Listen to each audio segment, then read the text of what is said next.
What's going on with the tariff deals? How free trade really is the United States? And what have the popes taught about socialism? I'm Dominic Pino, Thomas L. Rhodes Journalism Fellow with the National Review Institute, and we'll look through those questions on this episode of Econception.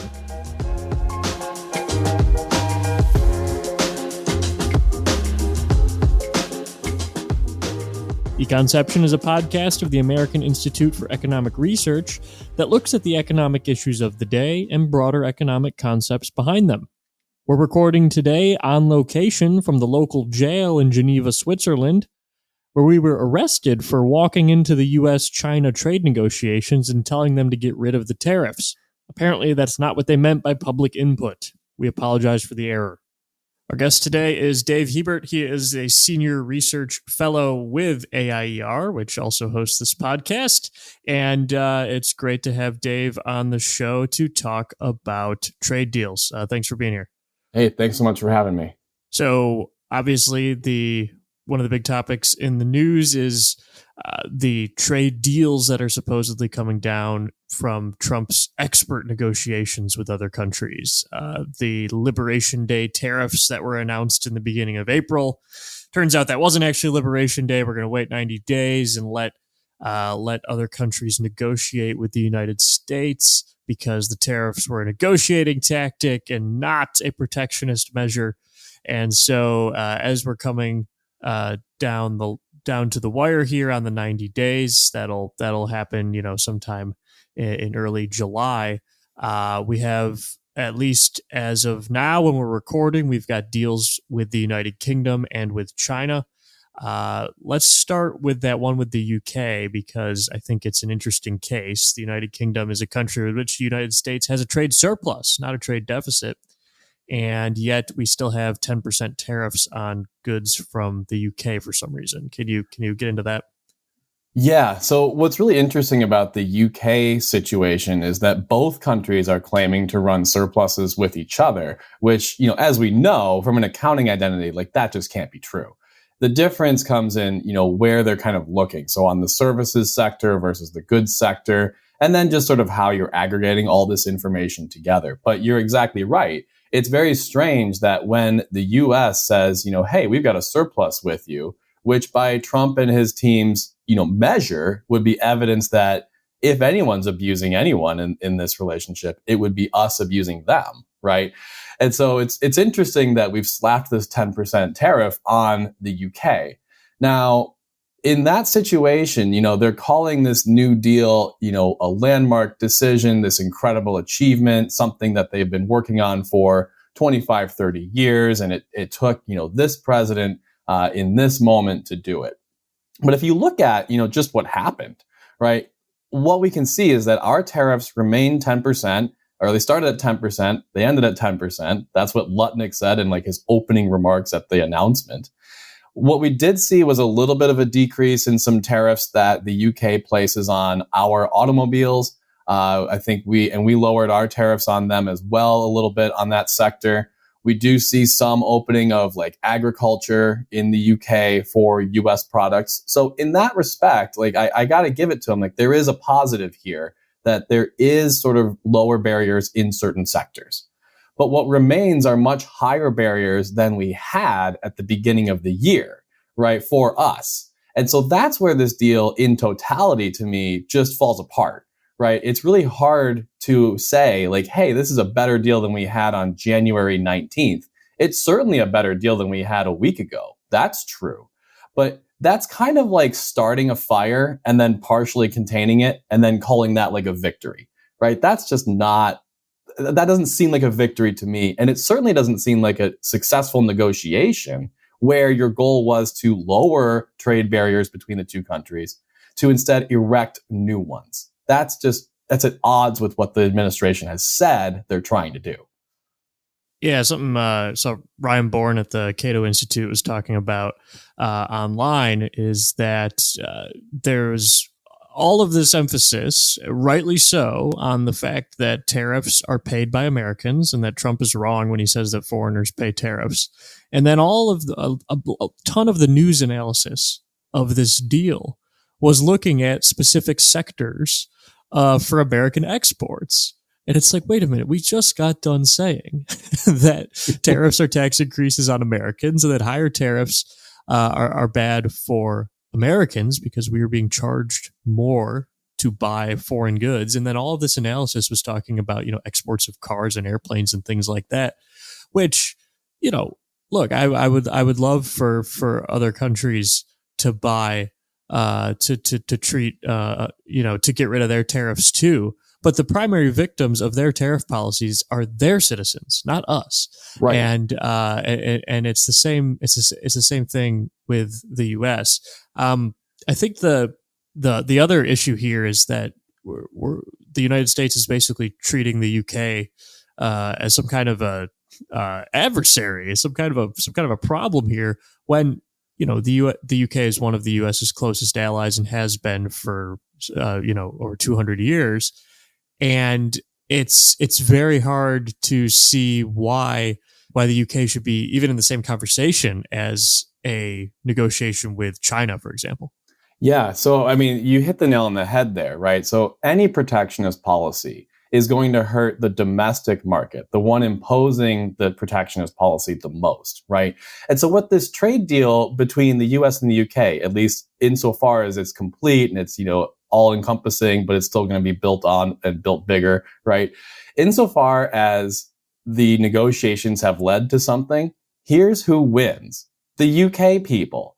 They are all getting lower tariffs and better access to some of the best products in the world. Meanwhile, the US citizens are all getting less access to UK products. So really what this America First president has just done is enriched the lives of the UK and impoverished the lives of the US. That is really strange to me. I don't know how he squares, I see how he squares it in his own head, but it's full of, mercantilist logic that's been disproven and discredited for, 250 years, ever since Adam Smith wrote The Wealth of Nations, right? So this is a really weird victory for Trump to claim, impoverishing his own people and enriching foreigners. If anyone's the globalist in this world, it's Trump. It's not that, you and I are probably globalists by his definition, but he's the most successful globalist of all time. Yeah, and it's weird. It's weird too to see in the White House when they were announcing this deal. One of the big successes was supposed to be that it was raising more revenue, and this is at the same time that Trump's entire domestic agenda is tax cuts. So it's just a very, very strange. I don't know how they reconcile those, unless they actually believe, as Trump says he does, that foreigners are the ones who pay tariffs and Americans are the ones who pay the income tax. And so right. So I looked into the revenue front like a couple weeks ago. Now there's been some new figures that came out that did change it a little bit, and I haven't incorporated those just yet. That's on my list for today, actually. But what I found was if you use the Customs and Border Patrol's statement from early in April, when they announced, how successful the tariffs have been, and then you project out, how many dollars they're going to raise over the course of the year, right? It comes out to about $91 billion in tariff revenue. Now, last year, we collected $77 billion. So we've gone up $14 billion. That's true. And for you and me, that's a lot of money, right? But when Congress gets $14 billion, they spend it in a matter of minutes, right? And it's still a far cry from the $270 billion that the CBO projected, and an even further cry from the $600 to $700 billion that Pete Navarro was claiming was going to happen from all of this. And so this tool as a tool for generating revenue is just incredibly weak. It's not going to even cover just this year's deficit. And it's certainly not going to replace the income tax. That's why President Trump, a Republican president of all people, is floating the idea of soaking the rich in terms of raising their taxes, letting those tax cuts expire for the ultra wealthy. He's starting to realize that this tool is not going to generate the revenues that he has promised. Yeah, and those tax hikes on the rich wouldn't raise that much money either. Right. The thing about the revenue side of it too is that if you have a tariff that successfully raises revenue, it's not protecting any domestic industry because the goods are still coming in. They only get taxed when they come into the country. So if foreign goods are as bad as protectionists suggest they are, they should want them to not come in, which would mean they would have a tariff rate so high that it wouldn't actually collect any revenue. So let's go now to the China deal, because I think, obviously China is a very, very different country from the UK. China is a country with which the United States has a trade deficit. So at least on their own logic, it makes a little bit more sense. And China is an adversary of the United States in many respects. They do a lot of bad stuff. Communist country, human rights abuses, the rest of it. All of that is troubling, and people are uncomfortable with the level of trade that happens between the U.S. and China, in part for that reason. So, what was this deal about, first of all, and why does the administration think that this was a success? Yeah, so what this deal is it represents sort of a ceasefire in this trade war that President Trump has started with China. Okay, so we got to a point where the U.S. was imposing 145% tariffs on all Chinese imports, and China was imposing 125% on all U.S. imports. Now, that's not an embargo, but it's pretty close to an embargo. At those prices, trade is going to dry up very quickly. What we've seen actually over the course of this time period, and especially with President Trump's penchant, shall we say, for rescinding tariffs, what we've actually seen are bonded warehouses in California just being flooded, right? So a bonded warehouse is a special warehouse where you can import goods and store them under lock and key with the Customs Department. And then you only pay the tariffs when you pull them out of that warehouse. So if the tariff rate were to come down, right, you could import during the high tariff period and then actually take it out of the bonded warehouse when tariff rates come down. So what I'm actually seeing, or what I'm predicting is going to happen, is that these bonded warehouses, which are completely stuffed with Chinese-made products right now, are going to start emptying very quickly as these tariff rate, this pause on the tariff is in place. So in terms of consumers and their ability to purchase things, it's not going to look all that harmful, at least right now. But what we see is President Trump is specifically targeting China for having these unfair trade practices. And there is some evidence of what's going on. So in 2022, the U.S. Trade Representative released a report called the National Trade Estimate Report on Foreign Trade Barriers. And what they do is they go country by country. Now, they do count the European Union as one country. We can quibble about whether that's a good idea or a bad idea, but that's just what the report does. And so what they do is they delineate, a good summary of all the trade barriers that each country has with the United States. And they go country by country. The average length for each country's entry is about 8 pages, so fairly short, right? It has headings and section headings and all these other things. China's is 40 pages long. So I think it's fair to say that China had a lot of restrictions placed on the U.S. that probably were not good for us, but were especially not good for them, reflecting the idea that protectionist measures really just hurt the domestic market the most, right? But this is certainly not good for the U.S. And so there's a certain, logic to this idea that we've got to get tough with China. We've got to try to get them to lower some of these barriers. And there was a lot of room to improve on the trade policies that China had. Unfortunately, what this president has done is just increase the amount of room for improvement, right? He hasn't actually solved any of the problems. He's just created new ones. And this 90-day pause, while it's certainly a reprieve from the 145% or 125% tariffs, dropping them down to 30% on Chinese imports, 10% on American imports into China, right? That's certainly a reprieve, and that's going to help, stabilize our economy. It's going to help stabilize their economy at least a little bit. Though, on that front, if we look at Chinese export patterns, everyone's been talking about how Chinese exports to the U.S. are down, 20, 30, 40%. Very few people are pointing out that Chinese exports overall are up 8%. And that just reflects the fact that China is incredibly internationally diversified in terms of their trade partners. Everybody in the world trades with China. If the US says we don't want to anymore, that's fine for them. They've got 174 other countries that are willing and able to purchase their exports. And so their markets, I'm not going to call this a victory for them, but it's certainly not as impactful as one might think, given that they lost, at some level, their largest trade partner.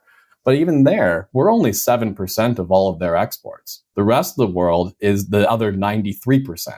I think they're going to be okay. And that's why China, when the US imposes these policies to try to get them to change their tune, when it's just the US going after China alone, that's why China at some level just laughs, right?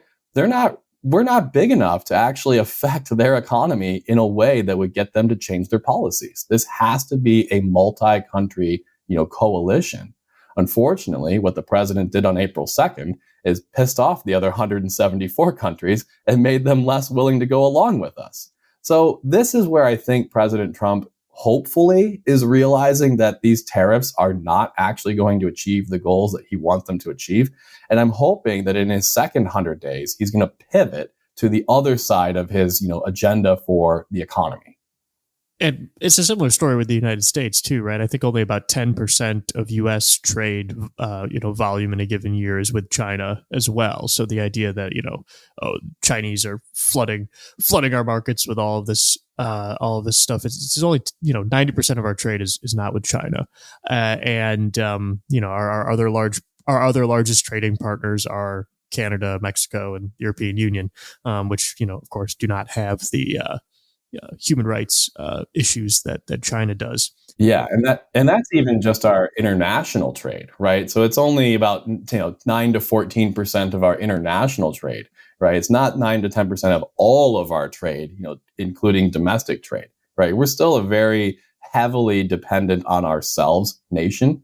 Yes, we do international trade, but most of our GDP is coming from right here in the US. So this idea that, this global economy has destroyed American, exceptionalism or whatever, it's just not borne out in the data.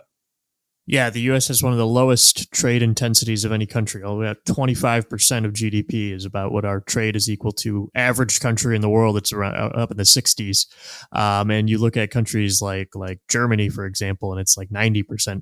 The U.S. is one of the least open to trade countries out there, but it still causes big problems because the U.S. economy is so big. So 25% of a really big number is still a really big number, right. And that's why we see a lot of these issues with protectionism. There was a good report that U.S. Trade Representative put out in 2024 when Biden re-upped the Section 301 tariffs, which are supposed to be about national security. Those are the ones that are supposed to help U.S. national security. And they put out a report when he redid those because they have to review them every so often according to the law. And some of the lines in that report are: China persists in technology transfer-related acts, policies, and practices. Industrial planning and targeting continues to motivate technology transfer. Cyber-enabled theft has continued unabated. Chinese state-owned enterprise attempts to steal U.S. telecommunications. Foreign ownership restrictions persist in multiple sectors. China forces joint ventures through indirect pressure. And every single heading in this is basically saying, yeah, these tariffs that we've had in place since 2018, they're not doing anything. Right. To change China's behavior.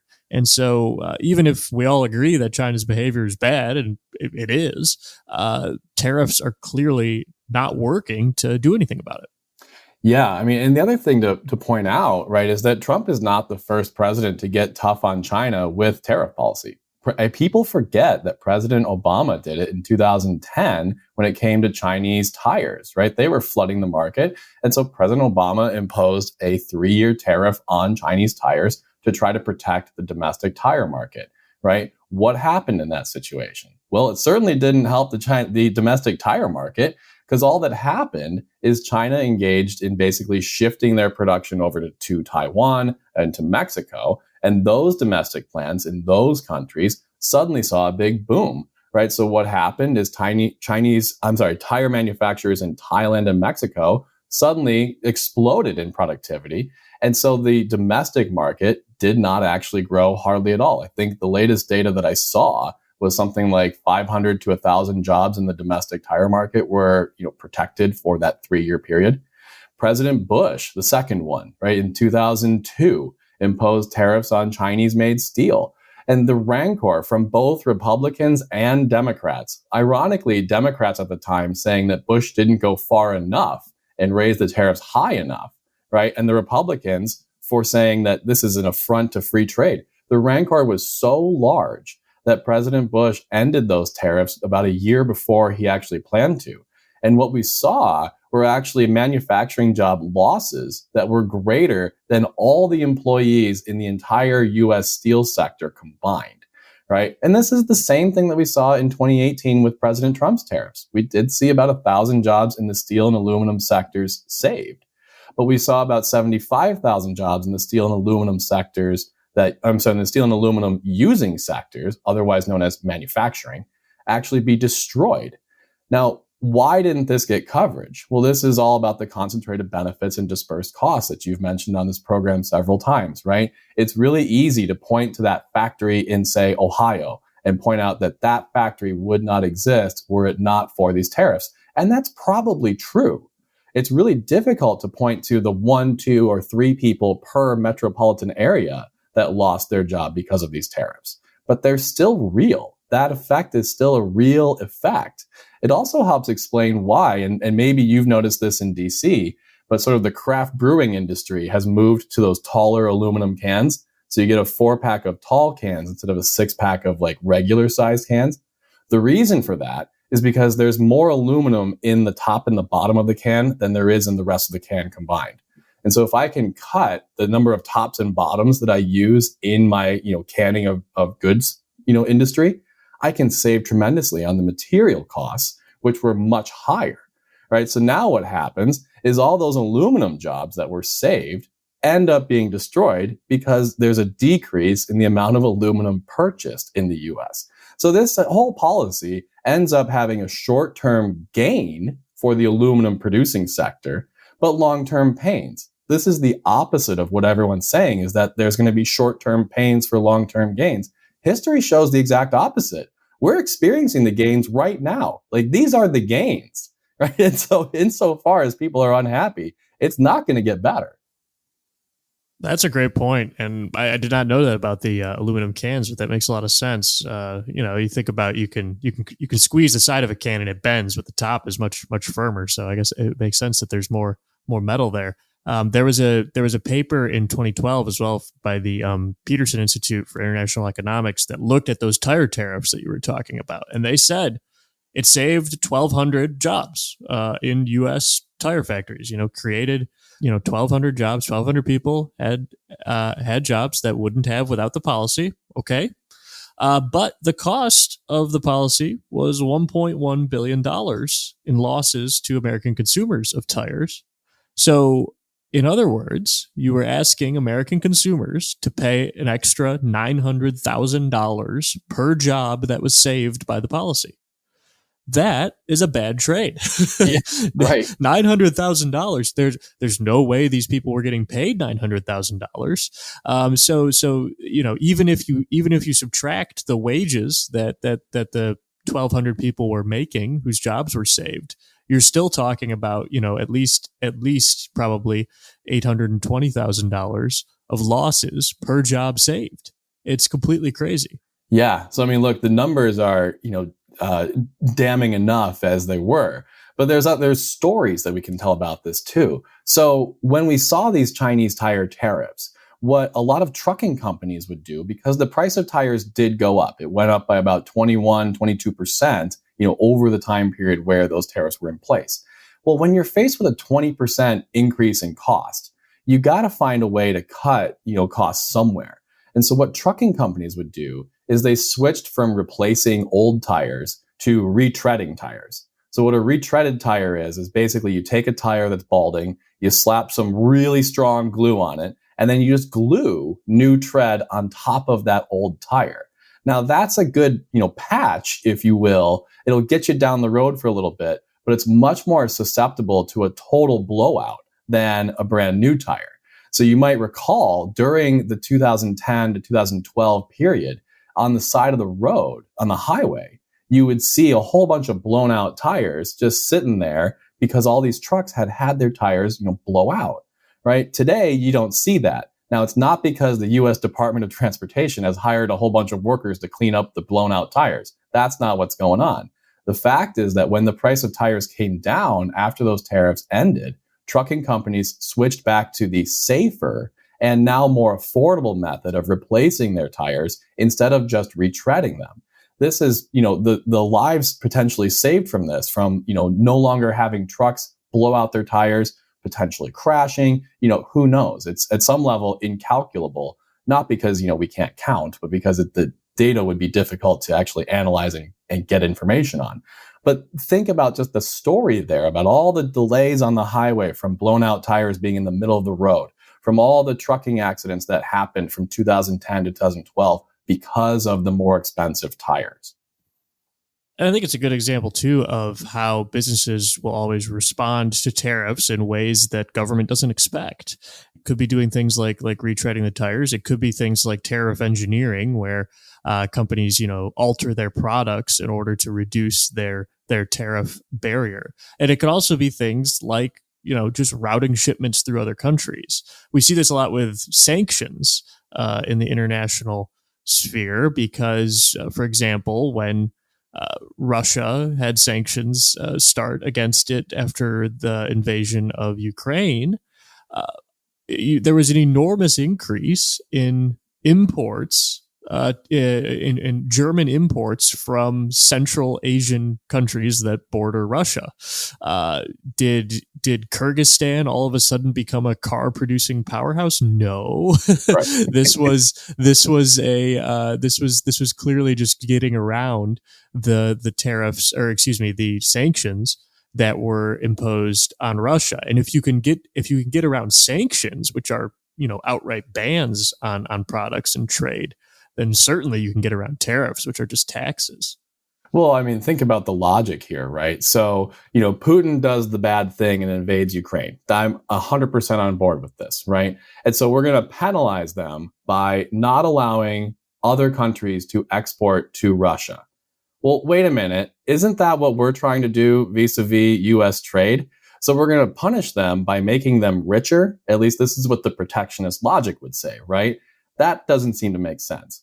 But then the other thing that this speaks to is the problem of policy and the way that we go about constructing these policies. We always try to do like a good thing, but we do it in an indirect way. So tariffs, for example, are meant to try to get, manufacturing jobs back in the US. It's trying to increase the amount of manufacturing capacity that this country has by taxing us for purchasing other countries' manufactured goods.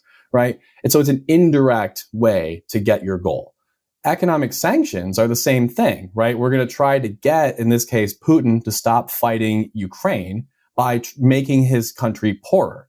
But notice that it doesn't affect Putin, right? He's not going to wait in line at the ATM to try to pull out, rubles or whatever, right? He's not going to go wait in line for a bread basket to try to find donated food, right? So the decision maker is not directly affected at all by economic sanctions. And the same is true when we look at, U.S. manufacturing. They're not affected by, us having tariffs on foreign made cars, right? That's not benefiting them. That's indirectly benefiting them. So if you want to actually accomplish a goal, the best way to do it is just to do it directly. Right. And this is, to me, the second half of what President Trump has said he's going to do, which is the whole lowering taxes on manufacturing and cutting regulations. Right. If you want to help a sector, do those. Right. Do those things. We know they work, and they work because they're directly acting on the goal that you're trying to achieve. They're not indirectly acting on it like tariffs are. And they work without imposing massive costs on the rest of us. Well, that too, right? Yeah.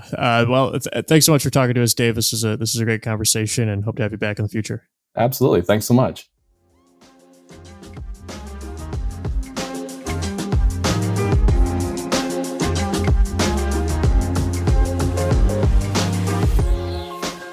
One of the fictions that's been very, very popular in the conversation about trade goes along these lines.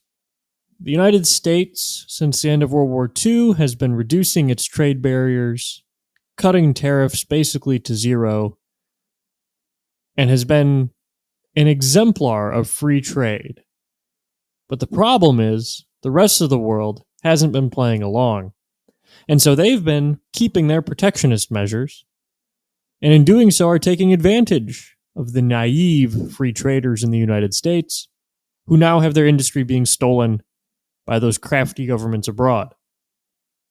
It isn't true, and there's a new report out from the Tholos Foundation that gives some evidence to back up that claim. It's called the International Trade Barrier Index 2025, and it ranks countries based on their openness to cross-border trade.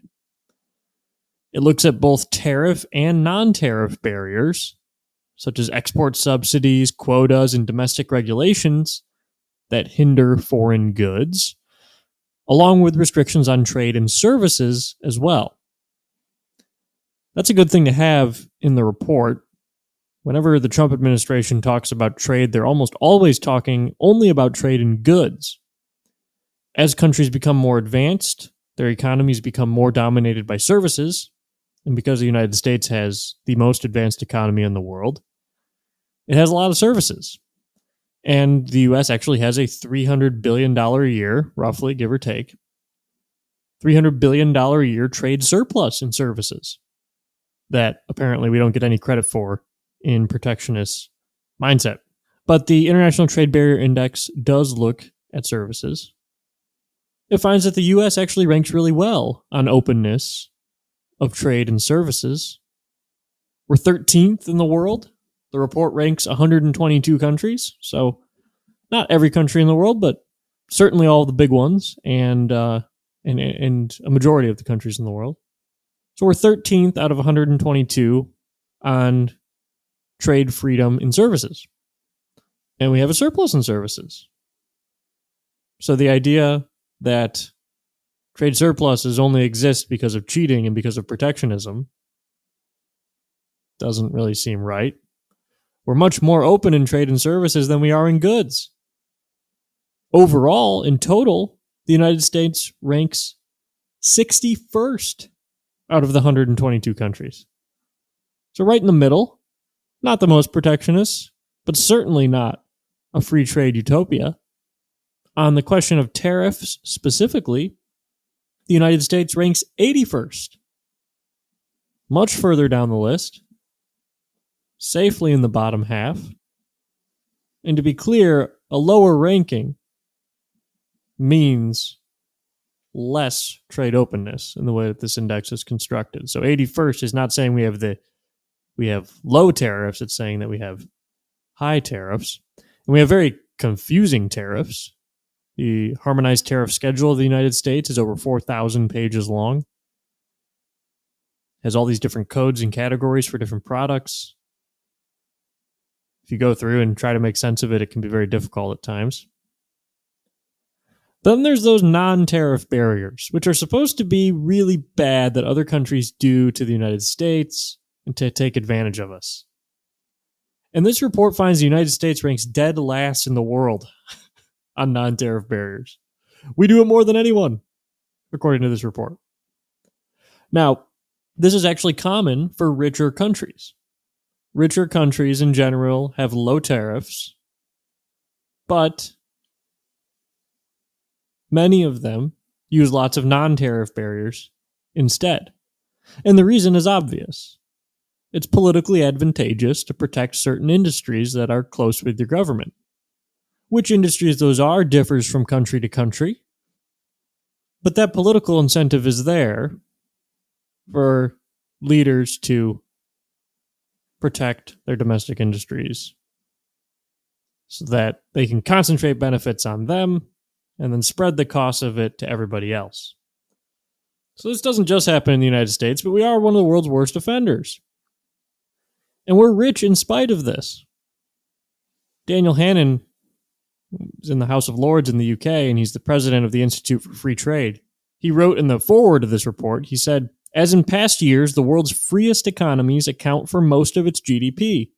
Show me a country with high tariffs, and I'll show you an economic basket case." Other countries that rank around the United States, around 61st, include Slovenia, Guyana, and Rwanda. So the U.S. is rich despite ranking so poorly on trade openness. The top-ranking countries include Canada, which is supposedly a nefarious opponent of free trade, according to Donald Trump, and Japan, which is also a supposedly protectionist place. But they're both in the top 5. So for the United States to have the nerve to go to officials in Canada and Japan and say to them, you guys need to get rid of your trade barriers, it's kind of a joke. Now, Western Europe ranks very poorly for its barriers on digital trade. And this has been a major complaint of the United States because we have the most successful companies in digital trade in the United States. But it's important to remember, those barriers make Europeans worse off.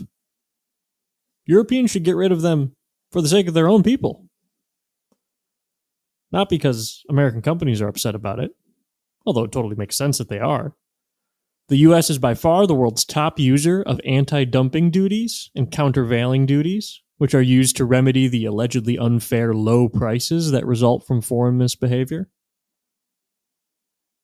So whatever the effects are of foreigners' export subsidies, and there's plenty of blame to go around, the U.S. is currently doing more than any other country in the world to counteract them. Currently. Before Trump's reciprocal tariffs and all the rest of that nonsense. So there's plenty of truth to the claims that other countries use protectionism to benefit their industries. But the U.S. is guilty of this as well, often to a greater extent than other countries are. The right policy is for the U.S. to reduce its own trade barriers, the burdens of which are borne by us, Americans. Now I want to shift gears away from trade and talk about the new Pope a little bit. Pope is Leo the 14th. Leo the 13th, the last pope with that name, was in office from 1878 to 1903. Leo the 13th had a very long papacy and is generally viewed as a great pope by Catholics. His most famous encyclical, which are publications that the Pope writes about Christian teaching, is called Rerum Novarum, and he wrote it in 1891, and it's about capital and labor. It's often described as charting a third way between capitalism and socialism in Catholic teaching. But that description's incomplete, if not entirely wrong, because Rerum Novarum is very clear that socialism is evil and markets and private property are essential to human flourishing. And Leo XIII, in other encyclicals, composed some of the strongest denunciations of socialism ever written, and it was a major theme of his papacy from beginning to end. So let's start with Rerum Novarum because it is so famous and is what he is probably best known for. And here's a passage from that. So again, this idea that there's like a third way kind of thing where he's saying capitalism and socialism are both bad. It's very asymmetric, as you'll see. Here's what he says about socialism. He says, the socialists, working on the poor man's envy of the rich, are striving to do away with private property and contend that individual possessions should become the common property of all, to be administered by the state or by municipal bodies. They hold that by thus transferring property from private individuals to the community, the present mischievous state of things will be set to rights, inasmuch as each citizen will then get his fair share of whatever there is to enjoy. But their contentions are so clearly powerless to end the controversy that were they carried into effect, the working man himself would be among the first to suffer. They are, moreover, emphatically unjust, for they would rob the lawful possessor, distort the functions of the state, and create utter confusion in the community. Socialism, therefore, by endeavoring to transfer the possessions of individuals to the community at large, strikes at the interests of every wage earner, since they would deprive him of the liberty of disposing of his wages, and thereby of all hope and possibility of increasing his resources and of bettering his condition in life. Every man by nature has the right to possess property as his own.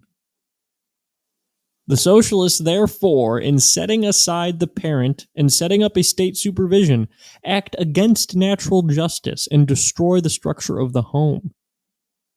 He goes on to say, in addition to injustice, it is only too evident what an upset and disturbance there would be in all classes, and to how intolerable and hateful a slavery citizens would be subjected.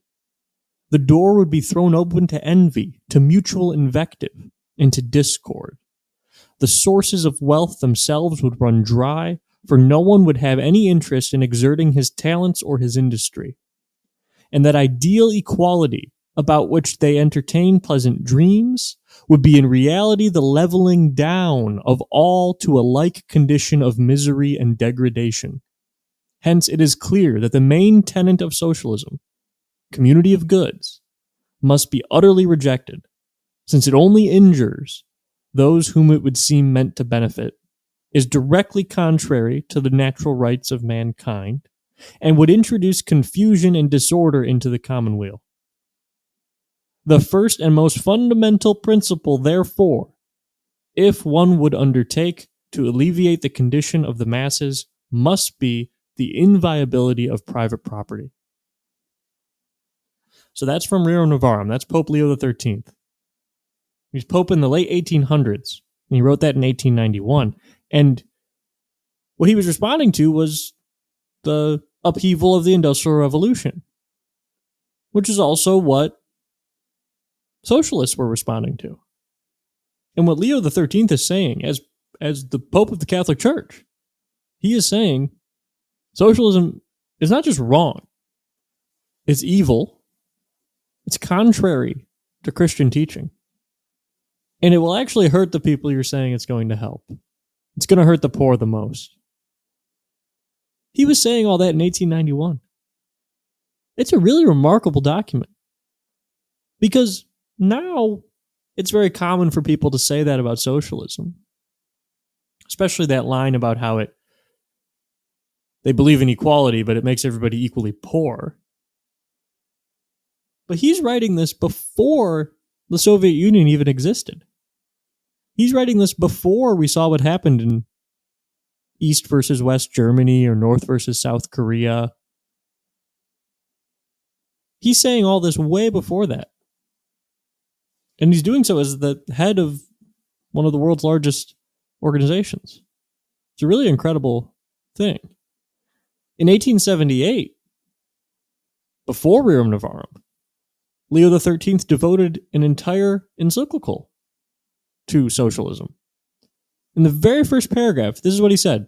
He said, "You understand, venerable brethren, that we speak of that sect of men who, under various and almost barbarous names, are called socialists, communists, or nihilists, and who, spread over all the world and bound together by the closest ties in a wicked confederacy, no longer seek the shelter of secret meetings, but openly and boldly, marching forth in the light of day, strive to bring to a head what they have long been planning, the overthrow of all civil society whatsoever."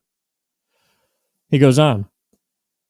He's saying of socialists, he says, "Surely these are they who, as the sacred scriptures testify, defile the flesh, despise dominion, and blaspheme majesty.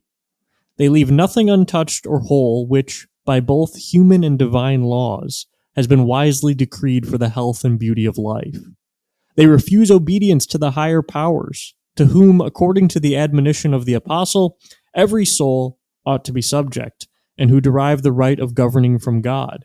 And they proclaim the absolute equality of all men in rights and duties. They debase the natural union of man and woman, which is held sacred even among barbarous peoples, and its bond by which the family is chiefly held together they weaken or even deliver up for lust. Lured, in fine, by the greed of present goods, which is the root of all evil, which some coveting have erred from the faith, they assail the right of property sanctioned by natural law, and by a scheme of horrible wickedness, while they seem desirous of caring for the needs and satisfying the desires of all men. They strive to seize and hold in common whatever has been acquired either by title of lawful inheritance, or by labor of brain and hands, or by thrift in one's mode of life. These are the startling theories they utter in their meetings, set forth in their pamphlets, and scatter abroad in the cloud of journals and tracts. Wherefore the revered majesty and power of kings has won such fierce hatred from their seditious people, that disloyal traitors, impatient of all restraint, have more than once within a short period raised their arms in impious attempt against the lives of their own sovereigns. But the boldness of these bad men, which day by day more and more threatens civil society with destruction, and strikes the souls of all with anxiety and fear, finds its cause and origin in those poisonous doctrines which, spread abroad in former times among the people, like evil seed bore in due time such fatal fruit. I mean, tell us what you really think, Leo XIII. I mean, he is so harsh on socialism. And the reason he is that is because he's a Christian leader and he sees it as a threat to, not a threat to, but he sees it as an affront to Christianity. He accuses socialists of stealing the very gospel itself.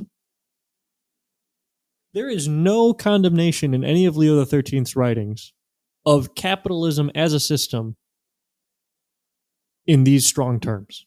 Nothing. In fact, like I said earlier, he says private property is inviolable. That's what Leo XIII said. And it's important to understand why.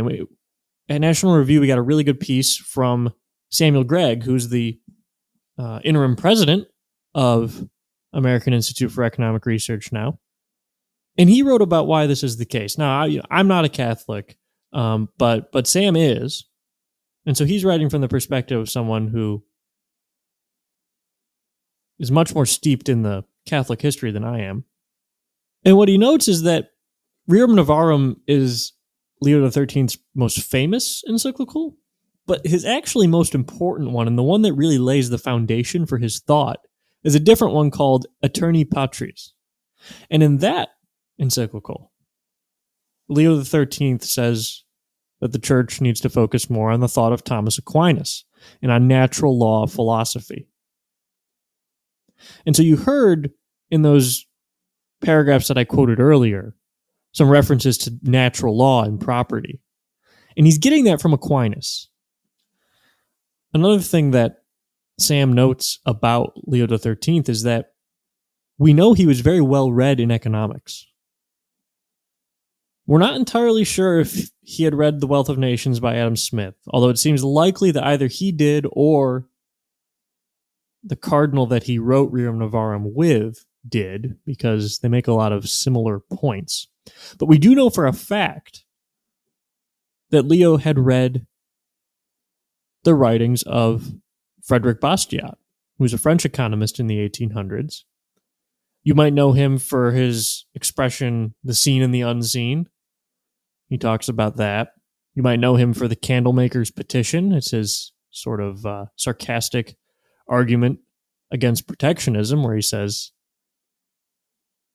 we should force everyone to put curtains over their windows to block out the sun to protect jobs for candlemakers.